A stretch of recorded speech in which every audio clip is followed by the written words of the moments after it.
phase then here, because Scarlet shouldn't really be losing out on push priority as an early game against an early game victor, but nevertheless Jocko has a pretty good bout of early game trades right there. The fact that he secures all of his topside camps, even though 113 tried to go in and invade, is actually very beneficial and certainly doesn't set him behind by any means. Actually sets 113 behind a little bit. He's going to be a little bit slower to take all of his camps, and it gives a little bit of momentum over to Jocko for the early stages. He can now go in, potentially put some wards down inside Karmine Corp's jungle and map the second clear of 113 if he elects to do so. So that's not going to be the case. Go back to the Krugs and secure yourself that full clear coming on through. But nevertheless, good start for Solary. All told, that bot lane coming up huge and nice dissuasion of plays on the top side. It really is so beautiful to watch sometimes, man. All these Qs dancing around. You'll find maybe another Q here, get onto Kiao here. Has the 5 stacks, that is the dangerous point for this champion. Whereby Kiao has to be a bit more careful, obviously stacking up that Mega Nara as well. Going to give him a little bit more safety. You have to be careful against the Blade Stress. Dangerous champ. Yeah, the crucial thing about Aurelia, because we don't see her too much, is the way that she wins trades is by stacking up her passive on the minions. You get those by pressing Q on things consecutively. That's how you get your passive, or by landing abilities onto enemies. And when you hit 5 stacks, you get a little bit of attack speed. That attack speed is actually fairly beneficial to your trades. And with 113 here as well, this could be dangerous. He is here, Kyo. Hasn't quite pinged into Mega Nara here. He will get it here. 113 does flash forward. It's a flash and response. You see this attention being diverted towards the Karmine top side. Pantera has pinged that level 3 mark. This is where we expect him to leave home for the final time, never to return. The faithful prodigal son is Pantera, obviously suffering a slight mishap we don't talk about, never to be mentioned again. It's like when, when kids go off to university for the first time, and you know it's normally like, for most supports in the bot lane, it's like level 6 when they've got their ult, they'll leave home and the parents are a little bit worried, and in this case it's Reckless who's a little bit frightened, you know, comes back to bot lane and his support's gone, the kid's not there anymore. But Pantera, he just, you know, he leaves college he goes to college at like primary school age. And he's just, yeah, okay, like level well, 3. I'm gone. He comes back with a lot of assists though, which is good. He does, he comes back with a lot of life experience, that's true. Life experience, I like that, that's good, Rude, dude. Well played there. Really, really connected Hit the metaphor on the head there, haven't I? Speaking about whether Karmine Corp can connect further on this early game win condition they have, which is obviously they've gone for the Java and they want to be going for the gank. You normally trade down camps into the Viego. That is one of the, you know, kind of the nature of the matchup. It's on that flash now onto the Gnar. No, rather the Gnar doesn't have flash, so expecting to see a reset in this top lane here. Obviously Viego and Gnar have set up that pink ward in the top lane, which is going to dissuade that slightly. I don't know how much longer that other site ward in the Tribush is going to last for, but Shot has to find a beneficial wave state to be able to act upon that. Smite for Jocko, this should just be the crab secured very easily. Level 5 takes over. And we're getting to that point now where we're starting to see you either need to go for the Dragon roundabout now, or we're expecting those trades for Dragon for Herald to start to come through, with 113 walking with intention into the topside jungle. You can see that he's making his presence fairly well felt. I really like the timing on the last gank as well, just as Kyo needed to push in the wave, was there to respond, force the flash. And with the top camps, well, the Krugs are available, so I'll be interested to see where 113 ends up going toward, but it is that initial path down to the bot lane. Like I said, this is about your last window to go for the Dragon before you need to start turning your attention to the Herald for fear of it getting traded back on. So a little time frame now where we should expect to see 113 draw some attention from this bot lane and expect Pantera and Reckless to try and force the issue. But I think that against Senna TK, trying to establish priority when they've already been given a kill may just not be possible. Yeah, I mean, it's a bit of a strange phenomenon I just wanted to touch on there that's quite funny, whereby 113 goes for like a really telegraphed gank, and then Jocko sort of just sits in the bush for about 20 seconds thinking he's not stupid enough to go on this on a ward, is he? But he gets played into the kind of dynamic of like, is he going to do it? Is he not? And he sort of loses out on a bit of tempo here, which now means that 113 is paired off with him in the bot side, and he's a little bit slow to this. It needed to be the case that Jocko was a bit faster on that, bit, you know, able to use his bot lane priority, translate that into Dragon, because you obviously know the one direction that 113 is going to be going on is towards his top side, trying to find that advantage. And we're getting to a point now where that window's not really been found, and I would have liked to have seen the tempo punished there, because 113 rather telegraphed in his pathing thus far. Vision set up from Solary, but this is good for Solary in general in terms of you've tapered, you've stapled down, you've weathered the storm rather of what Karmine Corp as a team really want to do in this early game. They're actually up gold, I think is a big victory in of itself. Yeah, tethering the storm is what happens when Karma Mantra W's the forecast Janna. Weathering the storm is what Solary have managed to do here. And they've kept that early game fairly quiet, fairly low pace. They even managed to find that early kill in the level 1 exchange. Now, in terms of where our priorities have been laid between both junglers, 1-1-3, largely focused around the spot side for the last couple of minutes. It's allowed Jocko to go up to the top. Whether or not that gets finished off, we need to wait and see. Top prior from Kyo means that it is very likely to. You can see that with Scarlet being pushed in the mid lane, he's a little bit slower to make the roam. Forsaken more so just shadowing his jungler to make sure that he gets his raptors safely as opposed to securing anything else. And with that bot lane priority as well, Solary are actually able to stave off the likelihood of a dragon attempt coming through. And they did just get this Rift Tower for free, but we'll have to see if they can, get away with anything else. It's also worth noting, Kavo just went for an all-in on top side and did not get away with it. Yeah, I think that's a really crucial thing we didn't quite get to see that, but the flash being burned means that Yo's ticking down to his flash now. I wanted to talk about how, on red side, Karmine Corp kind of operating as a different team. I feel like their blue side setups, especially around objectives and in terms of getting out what they want from draft, is a lot more effective from them. Then being on red side, they often come up with like new answers. We saw that in the BDS Academy game, which they rather famously won in rather scrupulous fashion, whereby BDS Academy threw the game. They find it difficult in a lot of these games to get through the early advantages in the same way they'd be able to get through on blue side in terms of how they set up the map. Definitely seeing that being the case against a weaker Solary team. I think a lot of that owes to the early mishap that occurred from Hantero, which meant that his ability to kind of be out on the map and renege upon those setup win conditions that 1-1-3 and co have. The inability to do that means that they've slowed down in tempo rather, and now engaged onto 1-1-3. Expect to see an ultimate maybe from Scarlet, but it's going to be the case he just walks out here. Diego is in tandem, but like as I'm saying, their inability to set up on red side has been a concern for me in some of their games. And their one loss actually does come from that red side, and the other loss that they should have had come from the red side as well. Somewhat of a worrying trend, but I'm expecting to see them still be able to bolster on forwards. It's not like they're at a deficit thus far, shall we say. No, they are slowly losing out on these objectives, and I really like that you bring up these trends because it's something that we can look at, teams can look at, and everybody else can look at and go, oh, that's maybe somewhere to capitalize. The dragon secured though here by Solary. This is the second objective that goes their way. And as far as the late game scaling aspects go, right, Seiken and Reckless are going to be very good damage sources themselves. It's also worth noting that Azza is probably the only hard late game damage source that we're expecting from Solary. Obviously, Jocko on this Viego has, as we always mention, that late game Viego factor that you can never really account for, depending on how well you can find those initial resets.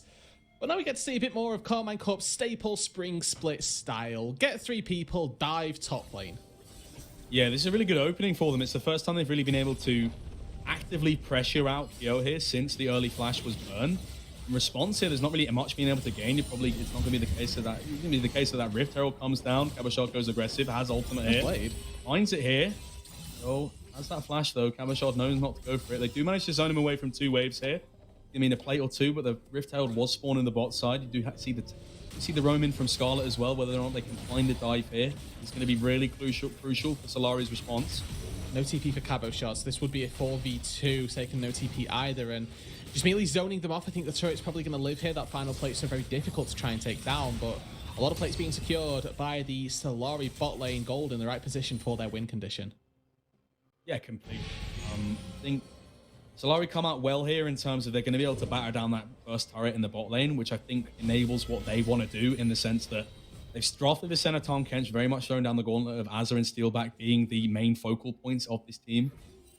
It's going to be something that comes soon, but in response, we look at what have Karmine Corp been able to achieve in the game. We spoke about how important it was for them just in the way that they like to play this style. It's often the fact that they just want to get that pressure in mid lane, rather solo, and then export it into the sides, and then enable Hantera to be able to go into this top side. There's going to be a red buff taken away here. Doesn't even have to smite here. Doesn't actually have to smite. It's the benefit of them being out on the map a little bit quicker here. And Jocko there really wisely what you can do is see on the minimap. So he knew that red buff was up. He knew that it was being taken in the jungle. Or he knew that it was being taken in the bush. Just has some wise pathing there around the other side of the wall. If you expect that red buff to be down, it's not there and not already being taken. You may walk a little bit more haphazardly in the face of the 1-1-3 Hantera duo combo, but just making sure that he takes the safe path, gets around nice. He doesn't have the team there to support and has to cede the red buff, which is, you know, all told, not the biggest consequence, but still something that I quite like to see. Good little adaptations, making sure that you're not giving over any advantages. On to Hantera, not going to bear many fruits here. I think an important thing to note is look at Victor right now as he goes towards this Raptor camp. Part of the reason why he's on track for that 11-12 CS mark rather, is the fact that 113 is very comfortable playing this low econ style and just kind of giving away a lot of these camps. As Jocko, we see him on the bot side clearing out these wards. He is going to be met by 113 on that Gromp. But Seiken constantly just, you know, he's not exactly getting a massive lead from lane individually. It's more at the downside of his jungler, but it's still going to mean absolute dividends being paid forwards. To the detriment of 113, and that's a trade that they're more than happy to give over. Seiken, time and time again, just comes out with these massive CS numbers. We saw it around the Rift Herald. When that first Herald got taken, Solary, you know, got that Rift Herald, and we saw Seiken cheat up toward that Raptor camp. It was so he could take them away from 113, sort of in his face, and quite willingly willing this Victor onto an early spike of that Hex. But it's got flash here. I know Diego is here to stop it, but Cabashot goes aggressively. And having such a massive lead, now it's about 47 CS leader with that zoning off the wave. It's not being able to be acquiesced at all. Diego is in the top side though and has caught. Sentinel has come out on the top side, but engaged in the mid lane from Hantera. Good from Scarlet. Kyo finds a return kill. To Cabo, and Diego's going to take that. I've seen that, but I've seen that Cabo Shard was coming aggressively there. Trying to move his lead even further on forwards, but not able to do so. It's going to mean the Rift Herald is going to be taken by Diego as well. You talk about quick fingers from Scarlet there. The escape on that flash and ulti all in the space of the time they took Hantera to come over the wall and find that quickness engagement. Really good, like I say, really good timing really from Scarlet. It's a one for nothing in terms of kills. It is a trade of the turrets. It's a trade of a turret for a Rift Herald, excuse me. Solary haven't secured their first turret of the game just yet, in exchange for that mid-tier 1 falling, largely off the back of Seiken permanently being able to push in waves. And then, of course, one slight commitment from Seiken and from the rest of Karmine Corp is enough to put down that tier 1 turret. So overall, a good little trade that Karmine Corp may be very well happy with. Alleviating a little bit of the pressure on the top side by Solary means Kyo gets himself his first kill, puts himself a little bit closer to that mythic item. And Co, Hantera, it's an easy kill found onto Jocko here before the dragon. Good. Not great from Jocko there. I feel like you can't really move in there. You want to build up the priority through the mid lane first. When you see no one there, you just wait a second or so for that to be built up. More 3 engages onto Kyo, has to wait for that E before he can use an ultimate or so. Sarah is off to the side though, so he has to be a little bit careful, but they are just going to take the dragon now. Cabo Shard's going to claim, because of the lane assignments, his top lane turret. We spoke about how that kill from Kyo would kind of levy up some advantages for them in the top side. It's not quite the case. That kill only being worth about 15 CS if you want to put it into quantitative data. That means that he's still down about 30 CS or so, around 600, 700 gold, even more so now, around about 1100 with that turret being taken. And Karmine Corp, they're not getting kills, but they're racking up such an advantage macro-wise with all the turrets being taken out in the hours. This means they can move up that vision line, now that they've got that dragon as well, take their chances on these objective setups and, you know, just really start to move Solary a bit further back in the game. And this may be the most the most epitomized way of Solary losing to Karmine Corp that we could expect to see, where it is just map moves and being a simply better team at understanding League of Legends, because they found 1 kill and they turned it into a dragon and 2 turrets, where Solary found 2 kills and haven't been able to do anything of the kind, right? They're always playing a little bit reactively to what Karmine Corp are putting down. Granted, they, you know, escaping out on ganks, and got to credit Scarlet for the way he navigated his way out from underneath the mid-tier 1 dive, but overall, Solary as a whole just haven't quite been that proactive enough team to start generating themselves leads, where Karmine Corp always sniffing around for the next advantage, looking for a little bit extra that they can secure for themselves. And you can see right now, 113 absolutely beelining it through the enemy jungle, just securing a very deep vision line. They have got complete control over this bot side, and that is allowing Seiken to push in solo versus Kyo. He's 2 levels up over the Gnar, and there's nothing really that the Gnar can do. Engage from Njoko, tries to find it, but taking so much damage in return. Yeah. On about 40% of the HP bar burned onto Kyo here. I just really think that I need to just back up your point here. This is exactly the kind of game state that Karmine Corp wants. They're just able to act upon what they wanted to do early. Seiken's just able to free scale up, benefits from the low economy style that 113 is playing. You from Azza doesn't quite land here. Counter engage could be found if Azza's not careful. Seiken puts out the W here, but he's just going to get the tier 2 and walk out. And there's not really any answers ever posited by Solary here. It's sort of Cabochard is able to just find whatever he wants on the top side with the massive advantage he has now, building that 2 items. That Corp going to do so much in his side lane exchanges. And they have to actually commit numbers towards these plays, but Solary just getting kicked apart across the map. And this is one of those games where at a certain point, Solary have to pull the trigger, and I'd honestly rather see them do it sooner rather than later, because this is the type of composition where the later you leave it, the worse it's going to get for you. It's going to become increasingly more Not a difficult. good Herald. To Gonna get these taken fights out that by go your way, 113. they're not even going to get this Herald charge right now. They're just everything that they try and do. This is the one proactive play that we've seen Solary try and make. It's stifled right in the face of them. I think important to note that that Rift Herald only came at the benefit of Cabochard dying in that 2 versus 1 in the top side.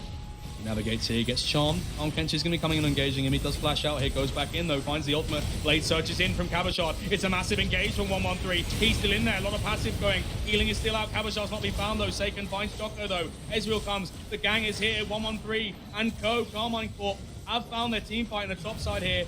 Bit of over-aggression from Solary means 4 kills now. Seiken on a killing spree, and Solary, if this was your time to go, it's a bullet that's been turned back on their own heads. Baron is primed now for Karmine Corp. And with Victor, with Ezreal, and no contest, this is going to be easily taken by Karmine Corp. They've got the Gleaming Quill for a little bit of sustain from Hantera. 113, they may have to jockey a little bit of the aggro, but should be very easily taken down by the Karmine Corp members. A wonderful fight on this top side, and it looks good for Solary, right? They found this layering of CC. They've done so well to begin with, but a well-timed flash from Cavo just buys enough time, and with everybody caught inside that Cataclysm, it forced so many summoner spells. A double knockup comes through from Hantera. Beautiful re-engage to stop everything Solary were putting down, and Kyo TP's in as mini now, and by the time he turns Mega, his team have already been either killed or fled out to safety. Gets himself a nice double gnaw here, but with Seiken able to adequately space it, never really stood a chance. Yeah, absolutely. And I think it's crucial to really state how much Solary needs to really do something with these early advantages. You saw Hantera rather gracefully gift over that early kill to the center Karmine lane. Since then, no advantages gained. They're actually at around about a 40 CS deficit, just even with that early advantage. And you consider the fact that Hantera plays this heavy roam style, although he's not done it massively this game, you'd still expect Jocko and the bot lane to be able to translate that into something, but no advantages gained. They try and find over-aggression onto you, one member that you don't really want to find. Cabochard, 113 going to get stunned up here. Kyo's over the wall. Ultimate into the wall now. Kyo has found a lot of CC. That's going to be 113 getting found almost immediately. Seiken's found the response onto Jocko. Teleport from Cabochard. Cabochard is in with the blade surge. Kench is out with Senna in Co. Can they get out though? And Terra might find a stun here. He goes in with the quickness. He's on to steal back now. They find the quickness here. Cabochard E goes slightly wide here. Cabochard finds one. Reset. It's a massive stun over the wall. Seiken's in though. With the flash, he gets charmed. It's a gravity field, and the gravity dawns upon Solary as 4 kills, sorry, are found for Team Karmine Corp, and it's just a misstep after misstep for Team Solary. They can't put a foot right in this game. Yeah, and they look for the aggressive engagement. They get 113, but it comes at the cost of all 4 members that are looking to deal damage. As a Scarlet, Jocko, Kyo all fall, and it's the Dragon now secured for Karmine Corp. This is a big engagement, and honestly, this is going to sound really weird, but in terms of the state of the game, I don't mind that from Solary. They lose out on 4 members, but the Baron doesn't get its most effective value here from Karmine Corp. They take down 1 turret in the bot side, and there's still 2 turrets outside the base. In terms of the way things could have gone and the way that things have developed, I think this overall is at the worst map state for Solary. Don't get me wrong, I want to reiterate this to make sure that we're not getting any biases out here. This is still very good for Karmine Corp. They are very well poised to take this game. And I think that just based off of that little sequence in its own right, I like the look from Solary to try and make that proactive play. It's a little bit different from what we saw from them earlier on, and they are most likely going to lose this game. But looking for them to pull the trigger, try and find a way back is a good sign at the very least. Good sign. Well, unfortunately, the sign just says danger on it, and it says, you know, threat of a nuclear bomb heading your way. 5-0 is taken with this Lichbane, Shadow Flame, and Ludens. He's just going to be absolutely one-shotting. There isn't the MR available for the enemy team. There's literally, quite literally, apart from leaving a locket on Tom Kent, he has the Sunfire Aegis. There is no MR that I can see, unless I'm missing anything, rude dude, from Solary. They are going to get absolutely melted bit, like a nuclear bomb in a hot oven. Like, yeah. It is very scary to try and stand up to Sake in this game, and this is the beauty of being sole AP in a composition that building MR is so ineffective because there's 4 champions or 3 champions from Karmine Corp that deal physical damage. Cabo, dashing, once again and out. He's going in here, but hit the turret instead. Ezreal is in the mid lane pushing that in. Karmine Corp have options. Solary do not. Yeah, their options are severely limited. Their options are kill Saken or lose. And even if they kill Saken, it does not secure a win. It simply ensures that they don't lose it there and then. I think that even if they do manage to take down this, you know, hyper-fed mage in the mid lane, they've still got to deal with Reckless and Cabo Shard, who are 2 incredibly maneuverable champions that can deal so much damage and be such a threat in the backline and the front line wherever they end up going. It's so difficult to be able to focus every single member from Karmine Corp. We've got very good pick capabilities, and unless Keo gets the Gnar ulti of all Gnar ultis into, you know, lined up Heartbreaker, lined up Orb of Deception, lined up Dawning Shadow and Tom Kent's knockup, there's no real way to see Solary taking a team fight. Yeah, really difficult. You can see Saken just absolutely no fear in the world. Has a rough idea of where Jocko is, but obviously could be a little bit closer. Doesn't have the flash available, but he's just able to walk around. A king in his own jungle, a king in the enemy jungle as well. It's very much a theme that we talked about earlier with those tier 1 turrets going down so early. It meant that AC were going to be able to push their advantage, push their weight further and further forward. And you almost feel as if Solary are being crushed under the weight of Karmine Corp right now, especially with Saken. An answer has to be found. Jocko gets engaged on here. This is not your jungle anymore, Jocko. Their ult does come out to help. Everfrost as well from Scarlet. Not going to mean anything. And Karmine Corp take their pickings of the jungle that they've reaped 10 minutes in advance.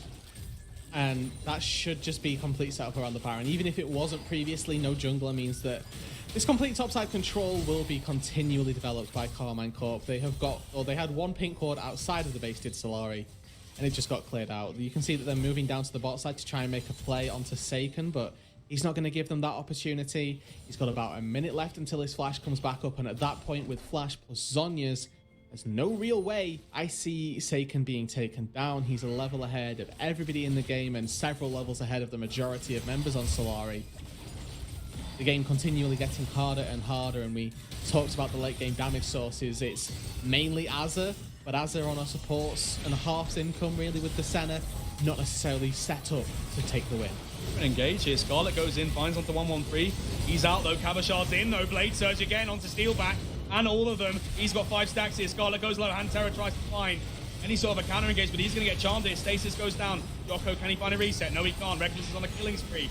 Hantera going to have W in a few seconds or so, but Karmine Corp on the base now, having found. Yo, here comes Cabashard. He goes wide. He's going to go quite low. Gold Drinker onto 3 procs and gives him a lot of HP. He's dancing in and out. Goes Saken in, Stasis. This could be the shutdown they're looking for. Scarlet can't find the charm though. There's a flash out dominating is Saken. Reckless, he's going to get another kill as well. Cabashard is found on the end there.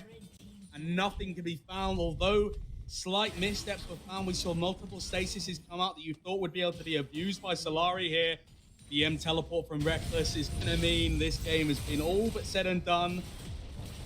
But what I'm getting a bit of motion sickness here is rather sickening result here from Solary. Not able to find anything in any of these team fights. Sort of just been on the back pedal since minute 1, it almost felt like. Karmine Corp coming through with a dominating fashion. 5-1 now for themselves. Supplanting themselves in that pole 3 position. Great victory for them. And it was just a wallet diff in the end of the day, right? Like that team fight, it wasn't clean by Karmine Corp by any means, but it was enough. They had the gold in the back pocket to to supplement a couple of missed abilities, a couple of overextensions, like you say, Gold Drinker onto 3 and just being ahead by so many levels. Such a gold lead, such an XP lead, and everything really being in their favor. Karmine Corp never really looked like they were going to give that game up. And they didn't in the end, right? They got that good team fight. Solary, after a couple of nice attempts to try and close their way back into the game, unfortunately, those attempts were simply never